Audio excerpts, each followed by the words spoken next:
मुलायम सिंह यादव की पुण्यतिथि पर निजामाबाद में हुई स्मृति सभा।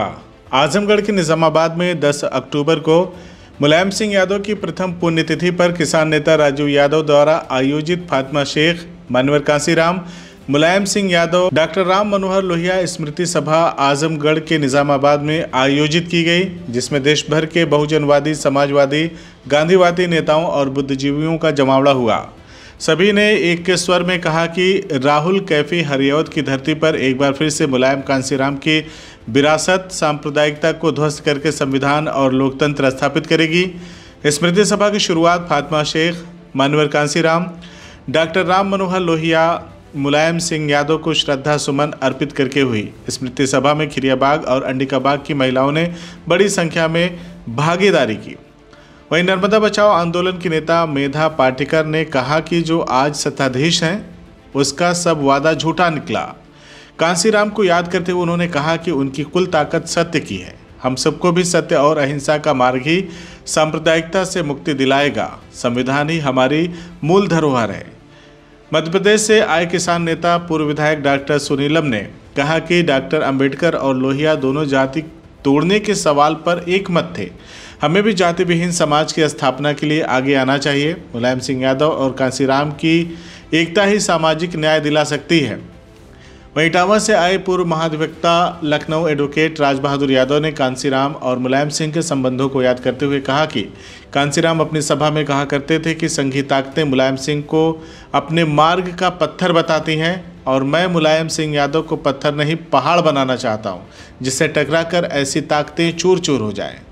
वहीं किसान नेता राजीव यादव ने मुलायम सिंह यादव की प्रथम पुण्यतिथि पर आयोजित स्मृति सभा पर संकल्प लेते हुए कहा कि 90 के दौर में जिस तरह से यूपी में मुलायम और कांसीराम के गठजोड़ ने कमंडल को बुलडोज कर मंडल को स्थापित किया था, आज फिर से हम जातिगत जनगणना करवा करके ही दम लेंगे। महिला आरक्षण से लेकर नौकरियों तक जिस तरह से दलित, आदिवासी पिछड़ों के साथ अन्याय किया जा रहा है, उसको लेकर सड़क से लेकर सदन तक लड़ेंगे। मंडल कमीशन की सभी सिफारिशों को लागू किया जाए। लूट के राज को ध्वस्त कर संविधान के राज को स्थापित किया जाए।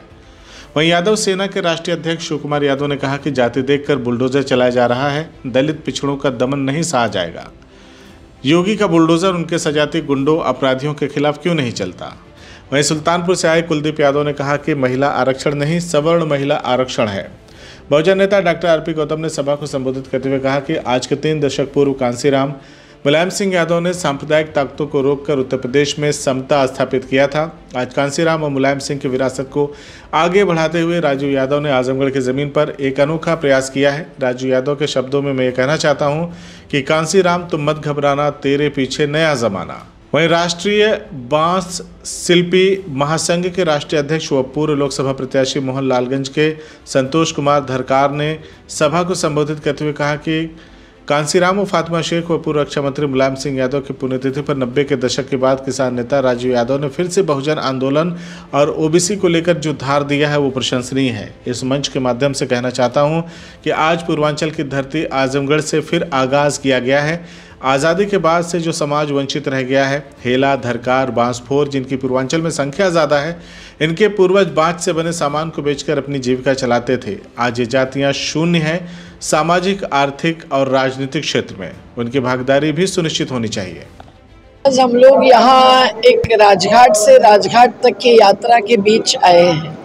जो दिल्ली की राजघाट से निकलकर हमारी टीम आगे वाराणसी के राजघाट पर पहुँच गई है और उसका मतलब यही है कि जो विरासत है इस देश के आज़ादी आंदोलन से लेकर हर जन आंदोलन तक और राजनेताओं के बीच भी संविधान का सम्मान करने वालों की, उसको आज ध्वस्त किया जा रहा है।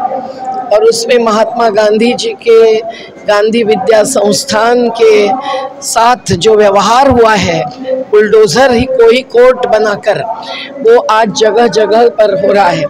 इसलिए आज हम याद कर रहे हैं मुलायम सिंह यादव जी को, काशीराम जी को और फातिमा शेख जो सावित्रीबाई फुले की सहचारिणी थी, उनको भी, क्योंकि इन सभी लोगों ने सत्य और अहिंसा का ही मार्ग चुना।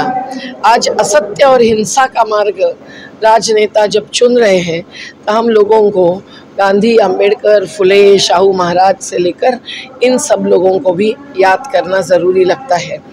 आज हमको देश को ये बताना है कि देश में संविधान के मूल्यों में समता और न्याय होते हुए भी कितनी बीभत्स गैर बराबरी फैल गई है। गौतम अडानी कमाई करता है 1600 करोड़ हर रोज, और हमारी महिला बालक जो भूखे हैं 5 किलो राशन पर नहीं जी सकते हैं, वो आज तड़पते हैं, आज पानी के भी प्यासे हैं शहर शहर के गरीब बस्तियों के लोग। तो ये सभी बातों पर हम लोग देख रहे हैं कि कैसे आर्थिक, सामाजिक और राजनीतिक बदलाव किस दिशा में आया है।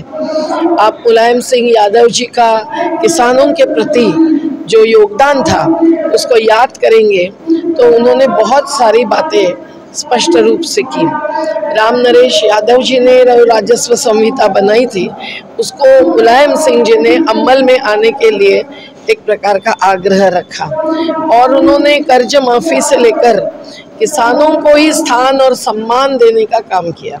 देखिए, ये यही संदेश है कि 90 के दशक में मुलायम सिंह का और काशीराम के मिलने के बाद जो नारा लगा था, मिले मुलायम काशीराम, हवा में उड़ गए जय श्री राम। मतलब बाबरी मस्जिद को जिस तरह से इन आतताइयों ने ध्वंस किया था, वही आतताई आज इस देश की सत्ता पर काबिज हो चुके हैं, जो संविधान और लोकतंत्र की हत्या कर रहे हैं, किसानों मजदूरों के खिलाफ है। वो अंबेडकर के विचारों को खत्म करना चाहते हैं, गांधी के विचारों को खत्म करना चाहते हैं। ऐसे में आज जब बिहार में जातिगत जनगणना का सवाल आ गया है, अब ये सवाल नहीं रह गया है कि ये कोई जुमला है, बल्कि ये फैक्ट है। और फैक्ट है कि इस देश में बहुजन की आबादी सबसे ज्यादा है, जिसको राम मनोहर लोहिया ने कहा था कि संसोपा ने बांटेगा पिछले 100 में 60, और जगदेव कुशवाहा ने कहा था कि धन धरती और राजपाट पे 90 भाग हमारा, और मानवर काशीराम ने कहा था 1585 का नारा दिया था। तो आज अगर इस देश में संविधान और लोकतंत्र का राज कायम करना है, इस देश में जातिगत जनगणना करवानी पड़ेगी, इस देश में मंडल कमीशन को लागू करना पड़ेगा, इस देश में महिला रिजर्वेशन में वो सवाल जो है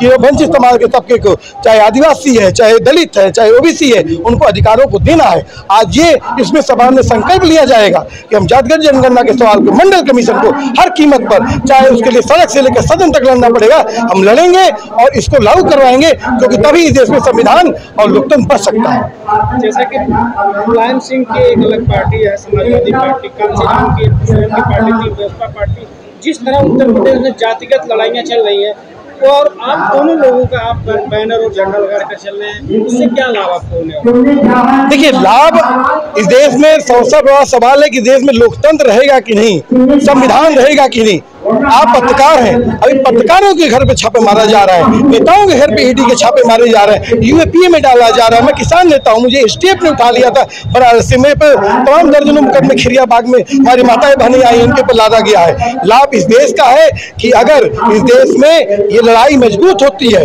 और काशीराम और मुलायम सिंह के गठजोड़ ने साबित कर दिया था, जब पूरे आतताइयों ने इस देश में भगवा के नाम पर, हिंदू राज के नाम पर इन्होंने पूरा सांप्रदायिकता का माहौल बना दिया था, उसने पूरा ध्वस्त कर दिया था।